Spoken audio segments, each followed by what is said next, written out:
ನಮಸ್ಕಾರ ಸ್ನೇಹಿತರೆ, RCB ಎರಡನೆಯ ಸೋಲು ಈ ಸೀಸನ್ನಲ್ಲಿ ಕಂಡಿದೆ. RCB ತಂಡದ ಪರವಾಗಿ ಓಪನರ್ಸ್ಗಳಾದ ಫಿನ್ ಸಾಲ್ಟ್ ಮತ್ತು ವಿರಾಟ್ ಕೊಹ್ಲಿ ಬರುತ್ತಾರೆ. ವಿರಾಟ್ ಕೊಹ್ಲಿ 13 ಚೆಂಡಲ್ಲಿ 19 ರನ್, 3 ಬೌಂಡರಿ ಹೊಡೆದು ಪೆವಿಲಿಯನ್ ಆಚೆಗೆ ಹೋಗುತ್ತಾರೆ. ಅದೇ ರೀತಿ ಫಿನ್ ಸಾಲ್ಟ್ 63 ರನ್, 38 ಚೆಂಡು, 4 ಬೌಂಡರಿ, 3 ಸಿಕ್ಸನ್ನು ಹೊಡೆದು ಪೆವಿಲಿಯನ್ ಆಚೆಗೆ ಹೋಗುತ್ತಾರೆ. ದೇವದತ್ ಪಡಿಕ್ಕಲ್ 13 ಚೆಂಡಲ್ಲಿ 18 ರನ್, 1 ಬೌಂಡರಿ, 1 ಸಿಕ್ಸನ್ನು ಹೊಡೆದು ಪೆವಿಲಿಯನ್ ಆಚೆಗೆ ಹೋಗುತ್ತಾರೆ. ರಜತ್ ಪಾಟಿದಾರ್ ಕ್ಯಾಪ್ಟನ್ 4 ಚೆಂಡಲ್ಲಿ 8 ರನ್, 1 ಸಿಕ್ಸನ್ನು ಹೊಡೆದು ಪೆವಿಲಿಯನ್ ಆಚೆಗೆ ಹೋಗುತ್ತಾರೆ.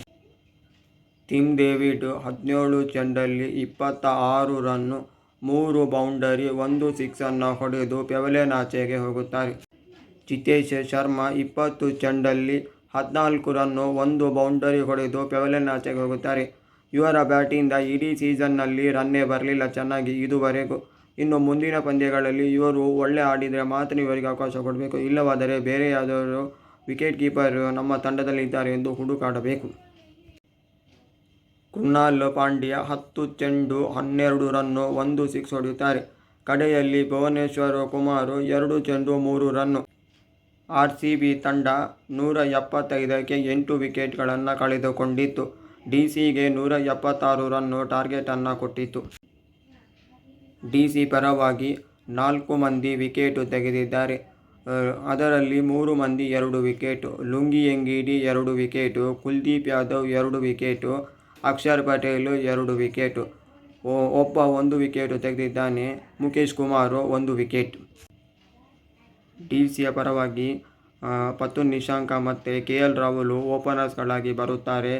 2 ಚೆಂಡಲ್ಲಿ 1 ರನ್ ಹೊಡೆದು ಪತುನ್ ನಿಶಾಂಕ ಪೆವಿಲಿಯನ್ ಆಚೆಗೆ ಹೋದರೆ, ಅದೇ ರೀತಿ 34 ಚೆಂಡಲ್ಲಿ 57 ರನ್, 6 ಬೌಂಡರಿ, 2 ಸಿಕ್ಸನ್ನು ಹೊಡೆದು KL ರಾಹುಲ್ ಪೆವಿಲಿಯನ್ ಆಚೆಗೆ ಹೋಗುತ್ತಾರೆ. ಕರುಣ್ ನಾಯರ್ 5 ಬಾಲಲ್ಲಿ 5 ರನ್, 1 ಫೋರನ್ನು ಹೊಡೆದು ಪೆವಿಲಿಯನ್ ಆಚೆಗೆ ಹೋಗುತ್ತಾರೆ. ಅಕ್ಷರ್ ಪಟೇಲ್ 19 ಚೆಂಡಲ್ಲಿ 26 ರನ್, 3 ಬೌಂಡರಿಯನ್ನು ಹೊಡೆದು ಅವರು ರಿಟೈರ್ಡ್ ಹಟ್ ಆಗಿರುತ್ತದೆ. ಇಂಜುರಿ ಆದ ಕಾರಣ ಅವರು ಪೆವಿಲಿಯನ್ ಆಚೆಗೆ ಹೋಗುತ್ತಾರೆ. ಅವರು ಮತ್ತೆ ಬ್ಯಾಟಿಂಗ್ ಆಡಲಿಕ್ಕೆ ಬರೋದೇ ಇಲ್ಲ. ಟ್ರಿಸ್ಟನ್ ಸ್ಟಬ್ಸ್ 47 ಚೆಂಡಲ್ಲಿ 60 ರನ್, 4 ಬೌಂಡರಿ, 1 ಸಿಕ್ಸನ್ನು ಹೊಡೆದಿರುತ್ತಾರೆ. ನಾಟ್ಔಟ್ ಆಗಿ ಉಳಿದಿರುತ್ತಾರೆ.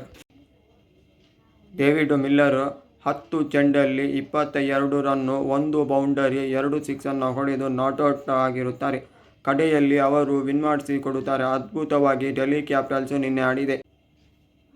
DC 179 ರನ್ನಿಗೆ 4 ವಿಕೆಟನ್ನು ಕಳೆದುಕೊಂಡಿತ್ತು. 19.5 ಓವರ್ನಲ್ಲಿ ಚೇಸನ್ನು ಮುಗಿಸಿದರು. ಡೇವಿಡ್ ಮಿಲ್ಲರ್ ಅದ್ಭುತವಾಗಿ ಚೇಸನ್ನು ಮಾಡಿದರು. ಸೂಪರ್ ಬೌಲಿಂಗ್ ರೊಮಾರಿಯೋ ಶೆಫರ್ಡ್ ಮಾಡಿದರು.